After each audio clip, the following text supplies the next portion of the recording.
আমরা এই কিছু অনিয়ম পাওয়াতে আমরা আজকে ভোক্তা অধিকার অধিদপ্তরের যে তদারকি অভিযানে আমরা 20,000 টাকা জরিমানা করলাম। আচ্ছা, তাহলে আমরা তো ইশিকা তো বেশ সুনামের সাথে ব্যবসা করছে, হ্যাঁ। আমরাও চাই যে এই যে ঈদ সামনে, ঈদ আসতেছে 8-9 দিন পরে ঈদ, তো ঈদটা যাতে সবাই ভাগাভাগি করতে পারে, এই তো প্রতিশ্রুতি আপনাদের, না? যে ন্যায্য মূল্যে যাতে আপনার কাপড় চোপড়, হ্যাঁ, ঈদের যে সামগ্রী এগুলো পায়, এই লক্ষ্যেই তো আপনার ব্যবসা প্রতিষ্ঠান। এর মাঝখান থেকে আপনি কিছুটা মুনাফা করবেন, আপনার অনেক কর্মচারী আছে, তাদের বিষয়টা আপনারা দেখেন, ঠিক আছে? তো আমরা আপনাদেরকে অনুরোধ জানাবো যাতে করে কম দামে আপনারা এগুলো বিক্রি করতে পারেন, হ্যাঁ, যাতে আপনার লস না হয়, এই বিষয়টা। আরেকটা বিষয় হলো এই যে প্রসাধনী আপনার মেয়াদ উত্তীর্ণ আছে, এটা হয়তো গত বছর চলে গেছে, প্রায় 8 মাস আগে চলে গেছে মেয়াদ, 7 মাস আগে, এগুলো আরেকটু দেখতে হবে ভালো করে।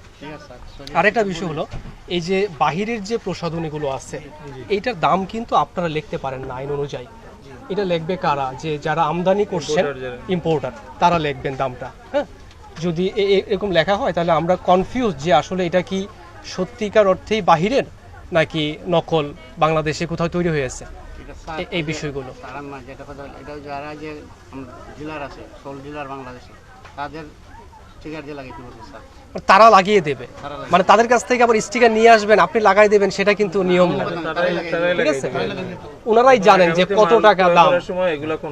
আর আরেকটা হলো যারা ডিলার, হ্যাঁ, তাদের কাছ থেকেও আপনারা ক্রয় মূল্যটা নিয়ে আসবেন, ভাউচারটা নিয়ে আসবেন, ঠিক আছে? মানে আপনি তো যে দামে বিক্রি করছেন তার সাথে লাভ অ্যাড করে আপনারা বিক্রি করবেন, বিষয়টা এরকমই তো। কিন্তু আমাদের রাষ্ট্রের জানার দরকার আছে যে আসলে ক্রয় মূল্য কত টাকা এবং লিগ্যাল ইম্পোর্টার দ্বারা আসছে কিনা, ঠিক আছে কিনা, এটা আর কি।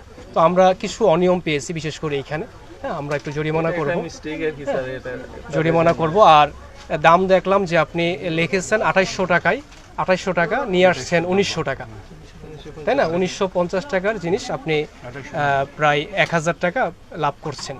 এটা যাতে আরেকটু কমানো যায়, এই অনুরোধ থাকলো আমাদের। 10% আমরা ডিসকাউন্ট দিয়ে দিই। হ্যাঁ, এখন ক্যাশে গেলে দেখবেন প্রত্যেকটা পাউচারে এরকম ডিসকাউন্ট দেওয়া আছে। ঠিক আছে, তারপর আমাদের সকাল থেকে এখন পর্যন্ত আমরা বেশ কিছু দেখলাম যে দাম সহনীয় আছে।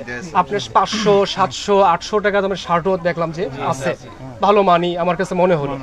তারপরে যেগুলো একটু হাই মানের, বেশ ভালো, এগুলোতে দামটা বেশি নেওয়া আমাদের কাছে প্রতীয়মান হলো আর কি। তো আমাদের ভোক্তা অধিকার অধিদপ্তরের পক্ষ থেকে আপনাদের প্রতি অনুরোধ যে আরেকটু দাম কমিয়ে যাতে করে ন্যায্য দামে ক্রেতার কাছে পৌঁছে, এই বিষয়টা আপনাদেরকে দেখার জন্য অনুরোধ জানাচ্ছি। এখানে যে এইখানে যে আপনার এই পার্টগুলো আছে, এগুলো তো বাহিরের না, এগুলো